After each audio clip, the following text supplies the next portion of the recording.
Salam alaikum wa rahmatullahi wa barakatuh. Bonjour tout le monde.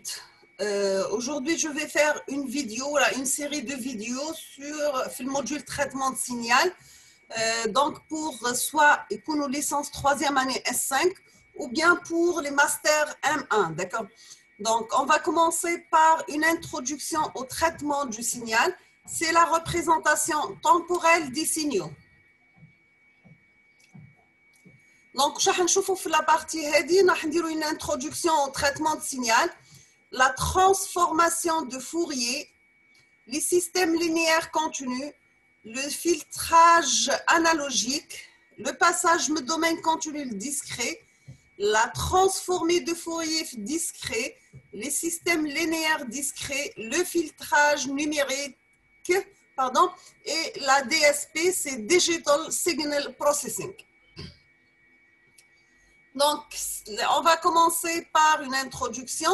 On va définir c'est quoi un signal, qu'est-ce que le traitement du signal, les chaînes de traitement de l'information, classification des signaux, les signaux élémentaires, notion de corrélation, notion de distribution, définition d'une distribution et l'impulsion de Dirac.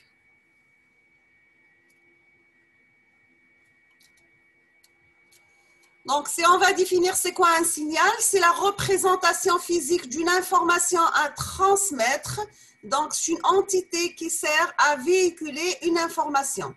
Nous avons par exemple l'onde acoustique, c'est le courant délivré par un microphone, soit la parole ou bien la musique. Les signaux biologiques, le EEG, le ECG, la tension aux bornes d'un condensateur en charge, les signaux géophysiques, vibrations sismiques, les phénomènes courts de la bourse, début de la scène, images, vidéos, etc. Et pour la définition du bruit, c'est tout phénomène perturbateur pouvant gêner la perception ou l'interprétation du signal. Maintenant, on va définir c'est quoi le traitement du signal. Donc, c'est un ensemble de techniques permettant de créer, d'analyser, de transformer le signal en vue de leur exploitation.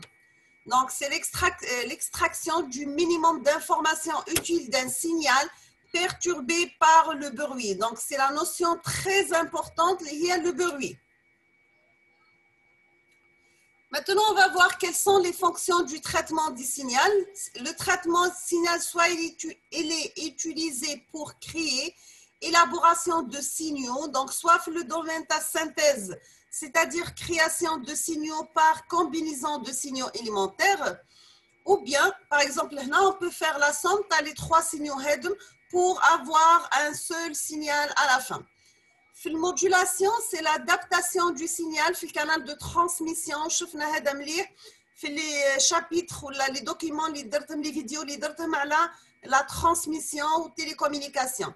Donc, nous avons la modulation d'amplitude, par exemple, on a le signal T. On va le multiplier par une onde porteuse et à la sortie, on aura une onde porteuse modulée. Donc, deuxième fonction de l'analyse, traitement de signal, c'est l'analyse. Donc, l'analyse, c'est l'interprétation des signaux, c'est-à-dire détection, isoler les composantes utiles d'un signal en complexe, l'extraction du signal d'un bruit de fond, l'identification, c'est le classement du signal, donc l'identification d'une pathologie sur un signal ECG, reconnaissance de la parole, etc. Donc, exemple, on a un schéma. Des figures où il y a un son voisé et non voisé, par exemple, ou un son non voisé, le spectre théo, d'accord? Donc, il y a un son voisé ou le spectre t'a son voisé, il y a un son non voisé et le spectre t'a son non voisé. Là, c'est reconnaissance t'a l'écriture, d'accord? Troisième fonction t'a traitement de signal, c'est la transformation, c'est-à-dire adapter un signal aux besoins. Exemple, le filtrage, c'est l'élimination de certaines composantes, détection de craquement sur un enregistrement, détection de bruit sur une image, l'annulation d'écho, etc. Donc, on voit le codage et la compression. Le codage, j'ai par exemple le JPEG ou le MP3 ou le MPG4, etc. Donc, là, on a un exemple où on a un bloc, par exemple, d'un signal audio. À travers des filtres, un étage de filtres, d'accord. On va la décimation, c'est-à-dire pour faire un sous-échantillonnage. On va utiliser un algorithme d'allocation, allocation de bits aux bandes selon l'énergie du signal. On va dire l'opération inverse qui m'a donné sous-échantillonnage, on va dire sur-échantillonnage. On va récupérer à travers un étage de filtre interpolateur et on aura à la fin le signal de sortie, c'est la somme des signaux, d'accord? Maintenant, voici la chaîne de traitement de l'information et le traitement du signal. Donc, j'ai un système physique. Je lui fais passer à travers un capteur en ajoutant du bruit. Après la transmission, on va ajouter le bruit. Un récepteur, on dit les différents types de traitements, les cadres soit analyse, extraction d'informations, reconnaissance de forme, la compression, par exemple MP3, etc., ou bien d'autres domaines d'application. Quels sont les objectifs du traitement de signal? C'est les connaissances théoriques élémentaires pour décrire et représenter les signaux.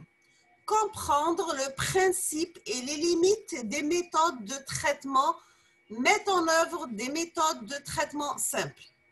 Donc, quel est l'objectif de ce premier cours traitement de signal? C'est comment faire la classification des signaux selon différentes catégories, soit suivant leur dimension, leur évolution, leur énergie, leur morphologie. La notion d'énergie, de puissance et comment les calculer et la notion de corrélation. Maintenant, si on va faire une classification des signaux, donc j'ai la classification dimensionnelle, c'est-à-dire qu'il y a un signal monodimensionnel, 1D. Donc, c'est quoi un signal monodimensionnel? C'est un signal où il a une fonction, un seul paramètre, mais il le temps, donc pas forcément le temps, donc c'est une concentration, ou là une abscisse, etc. Soit nous avons un signal bidimensionnel, exemple l'image en niveau degré, donc c'est une fonction en fonction de x, y, un signal très dimensionnel, 3D, exemple film noir et blanc, donc on dit x ou y ou l'intervalle de temps. Maintenant, donc, je fais la première classification. Donc, nous avons la deuxième classification, qui est la classification phénoménologique. Donc, on dit l'évolution déterministe ou aléatoire des signaux. Donc, je vais commencer par les signaux déterministes. Les signaux, ce sont des signaux dont l'évolution en fonction du temps t peut être parfaitement décrite grâce à une description mathématique ou graphique. Donc, voici quelques sous-catégories. Donc, soit le signal T il est périodique. Donc, quelle que soit la période T, j'ai toujours x de T égale à x de T plus kt. Bien, il y a un signal apériodique. Donc, là, on a un support non borné. Ou bien, il y a un signal transitoire. Donc, j'ai un support borné. Donc, c'est quoi un signal réel? Donc, c'est un signal représentant une grandeur physique. Son modèle mathématique sur une fonction réelle, exemple la tension aux bornes d'un condensateur. Donc, on va voir les signaux aléatoires ou bien les signaux stochastiques. Donc, ce sont des signaux dont l'évolution temporelle est imprévisible et dont on ne peut pas prédire la valeur à un temps t. La description est basée sur les propriétés statistiques des signaux, donc soit la moyenne, la variance, la loi de probabilité. Exemple, le résultat d'un jet de dés lancé toutes les secondes. Donc, j'ai par exemple là, la moyenne égale à 3,5 et l'écart égale à 1,87, sachant que je vais faire la partie Inch'Allah, dire des cours à les variables aléatoires. Donc, les signaux aléatoires stationnaires, donc stationnaires qui connaissent les caractéristiques statistiques, ils ne varient pas au cours du temps. Là, par exemple, la figure là, j'ai un signal stationnaire, mahouche variable en fonction du temps. Par contre, ici, j'ai un signal qui est non stationnaire. Donc, troisième type de classification, c'est la classification énergétique. Donc, j'ai l'énergie et puissance des signaux, soit un signal x de t défini entre moins l'infini et plus l'infini, et t0 à un intervalle de temps. Donc, pour la formule de l'énergie, on va utiliser la formule suivante. Donc, j'ai l'énergie de x de t, E égale, c'est un intégral entre moins l'infini à plus l'infini de la valeur absolue de x de t élevée au carré dt. Sachant que E, c'est la limite quand t0 tend vers l'infini de l'intégrale de moins t sur 2, moins t0 sur 2 jusqu'à plus t0 sur 2 x de t élevé au carré dt. Donc, nous avons la puissance moyenne de x de t, p c'est la limite de 1 sur t0 quand t0 tend vers l'infini, un intégral entre moins t0 sur 2 ou t0 sur 2, la valeur absolue de x de t élevée au carré dt.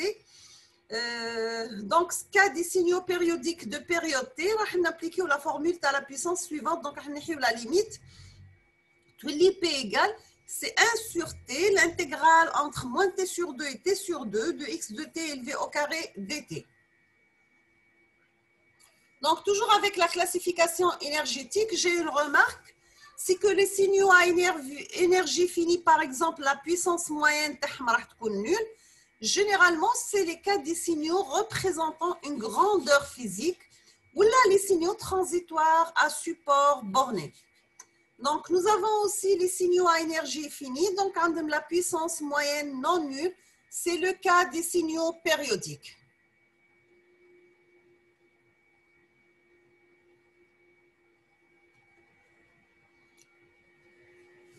Bien sûr, c'est des notions valables aussi pour les signaux aléatoires et déterministes. Maintenant, on va voir la classification morphologique. Donc, soit je passe le domaine continu, le domaine discret, on va faire une quantification. Au domaine continu, l'échantillonnage, donc le signal échantillonné, on va dire, mais contenu discret, on va dire un échantillonnage, d'accord? On a un signal quantifié, un signal échantillonné, et là, je vais avoir un signal numérique.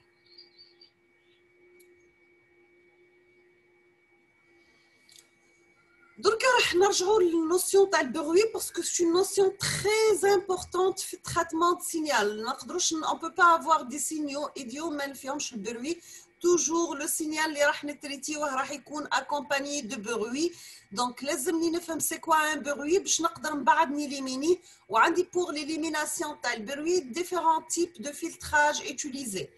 Donc, c'est quoi un bruit? Donc, c'est tout phénomène perturbateur pouvant gêner la perception ou l'interprétation d'un signal. La notion de bruit est relative, elle dépend du contexte. Donc, j'ai quelques exemples classiques du technicien en télécommunication ou l'astronome. Donc, pour le technicien en télécommunication, donc l'onde d'un satellite, pour lui, c'est un signal. Les signaux provenant d'une source astrophysique, c'est un bruit. Par contre, pour l'astronome, les ondes d'un satellite, pour lui, c'est un bruit. Et les signaux provenant d'une source astrophysique, c'est un signal. D'accord? Donc, là, la notion de bruit, elle est relative. Donc, elle dépend du texte. Elle dépend du texte. Et nous avons aussi tout signal physique comporte du bruit. L'IA, c'est la composante aléatoire. On va voir l'introduction de la notion rapport signal sur bruit, parce que la notion elle est très importante. À partir de cette notion, nous pouvons savoir la qualité du signal ou est-ce qu'il est nous pouvons نتقبله ولا لازمنا نتهناو من البروي اللي فيه. Donc, l'objectif, c'est toujours, nous avons le signal, c'est la composante déterministe plus la composante aléatoire. Déterminer la qualité d'un signal aléatoire ou déterministe, c'est l'introduction d'un rapport signal sur bruit, quantifiant l'effet du bruit. Donc, j'ai le rapport signal sur bruit est égal à la puissance du signal divisé par la puissance du bruit, ou le rapport signal sur bruit en décibels égal à 10 log décimal du rapport signal sur bruit. sachant que PS, c'est la puissance du signal et PB, c'est du bruit. Donc, par exemple, la figure Lula, on dit un rapport signal sur bruit égal à 0 décibels. Dans la deuxième figure, j'ai un rapport signal sur bruit égal à 26 décibels. Donc, les bulles bleues, c'est signal plus bruit et en rouge, c'est le signal.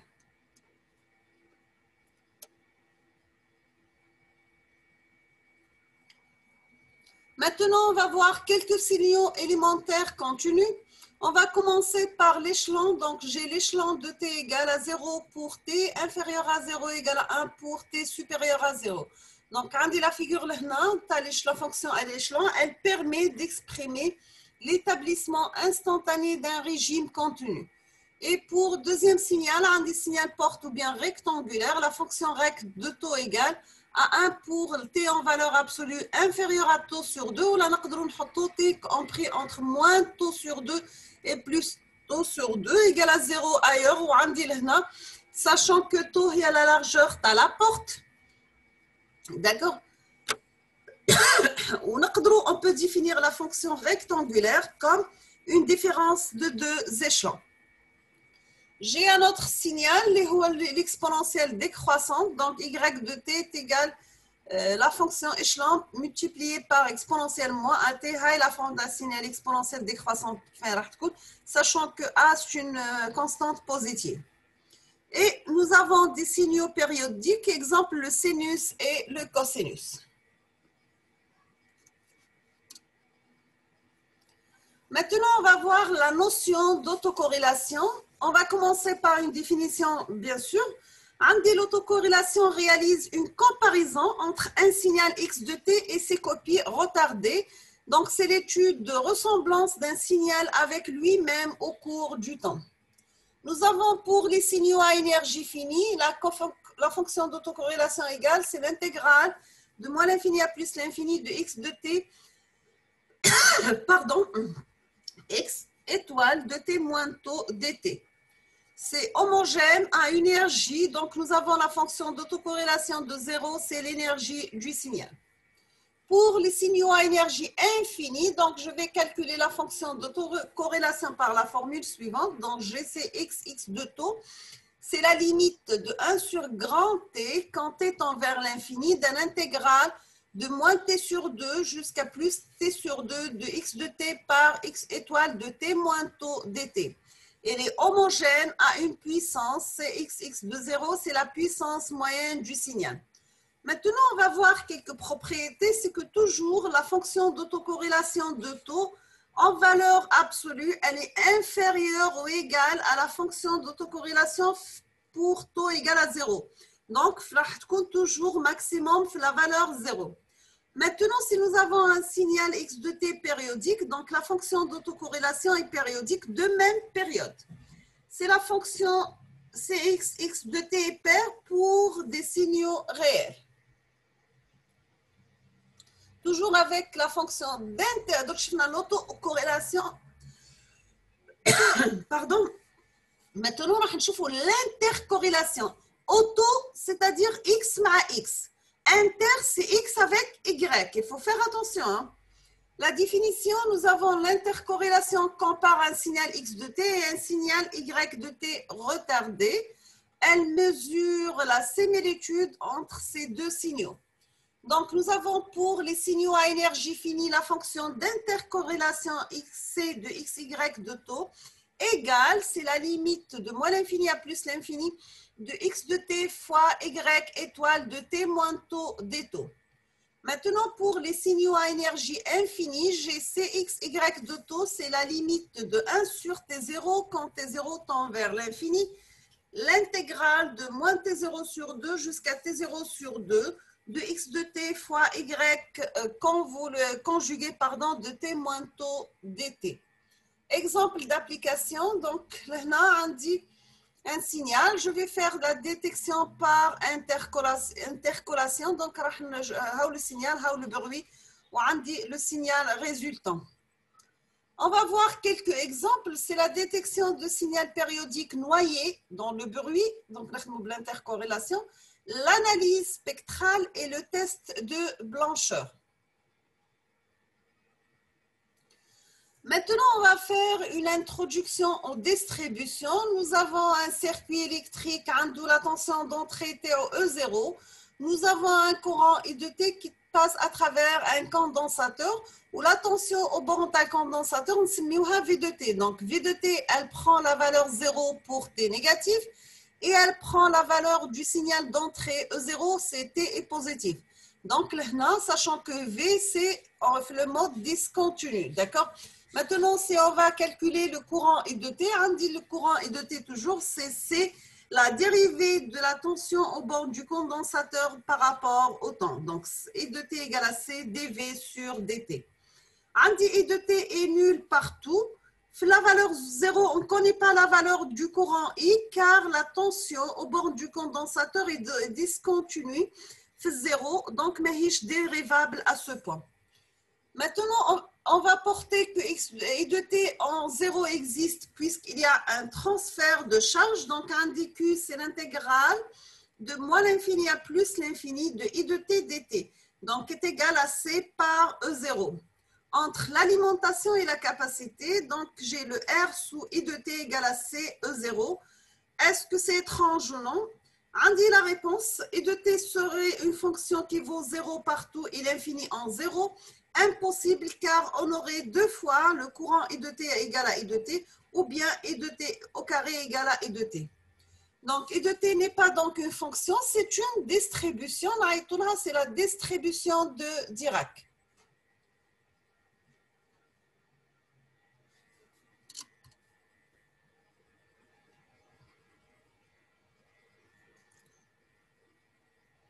Donc, on va voir la distribution de Dirac. On va commencer toujours par définition et après les propriétés. Donc, on dit la définition, c'est une fonction. La distribution de Dirac ou bien l'impulsion de Dirac est définie par Dirac de phi, c'est l'intégrale entre moins l'infini à plus l'infini de phi de t par Dirac de t dt est égal à phi de 0. Donc, le Dirac est appliqué à une fonction qui est égale à la valeur de la fonction, la valeur 0. Remarque, il n'existe pas de fonction θ vérifiant cette propriété. Cependant, pour des raisons de commodité, on la note souvent comme une fonction de t, Dirac de t. On va la représenter de la forme suivante et tu vois la figure une flèche ou une valeur barque pour t égale à 0. Donc, on va voir les propriétés. C'est que toujours Dirac représente un signal de durée théoriquement nulle et d'énergie finie qui est égale à 1. La notation incorrecte mais commode, c'est que Dirac de T1 égale à Dirac de T moins T1. Une impulsion de Dirac à l'instant T1 donne Dirac de T1 de phi égale à phi de T1. Nous avons une autre propriété, c'est que x de t multiplié par Dirac de t moins T0 égale à x de T0 fois Dirac de t moins T0. Toujours avec les distributions de Dirac, on dit d'autres définitions comme une fonction. Donc, si on va la définir comme fonction, Dirac de x égale, on dit Dirac de x égale à 0, c'est x différent à 0. J'ai l'intégrale de moins l'infini à plus l'infini de Dirac de x dx égale à 1. Donc, j'ai une remarque numéro 1, ceci est impossible. Donc, j'ai l'air sous le pic, ne peut pas être égal à 1. Deuxième remarque, c'est que toujours l'énergie du Dirac est égale à 1. Maintenant, si on va la calculer à partir de mes signal porte, donc j'ai Dirac de x, c'est la limite de 1 sur taux, quand taux tend vers 0 de la fonction recte de taux dx. Donc, tu vois là, c'est la représentation de la fonction porte. À chaque fois, on ajoute la largeur, on ajoute la hauteur pour vérifier la condition. Elle peut être vue comme la dérivée d'un échelon, d'accord? Donc, on a l'impulsion de Dirac ou la distribution de Dirac. Donc, on va la peignée de Dirac. On va commencer toujours la définition des propriétés. Donc, la définition, c'est une somme infinie d'impulsions de Dirac régulièrement espacée de T0. Donc, la peignée de T0 égale, c'est la somme de Dirac de T moins K T0, sachant que K varie de moins l'infini à plus l'infini. C'est que les propriétés, toujours n'importe quel signal multiplié par la peignée de Dirac, Le point T0, c'est la somme sur K de x4 T0 par Dirac de T moins K T0. Donc, voici un exemple d'un échantillonnage de la fonction x de T. On dit à la fin, on a quelques éléments sur la théorie de distribution. Donc, la définition, on appelle une distribution D un opérateur sur l'espace vectoriel V de la fonction phi de t, indéfiniment dérivable à support borné. Donc, GD, c'est V à C, c'est l'ensemble des nombres complexes. Phi de t revient à le produit scalaire de l'espace D avec phi ou bien D de phi. On dit propriété de D de phi 1 plus phi 2 égale à D de phi 1 plus D de phi 2. D de alpha, la constante multipliée par phi, nous avons la constante à la barra, donc tu lis alpha D de phi, sachant que alpha c'est un scalaire. La dérivation d'une distribution, donc soit D une distribution, alors la dérivée des primes de D définit également une distribution telle que D prime de phi égale à moins D de phi prime. D'accord? Donc, si vous avez plus de précision ou plus d'informations, vous pouvez consulter le document de G. Ovrey, donc pour avoir plus de précision sur ça. On s'en à la fin de la vidéo, donc là, je vous remercie infiniment pour votre attention. N'hésitez pas si vous avez demandé d'autres modules ou d'autres cours. Je vous souhaite bon courage, bonne chance et à la prochaine vidéo, Inch'Allah. Merci beaucoup.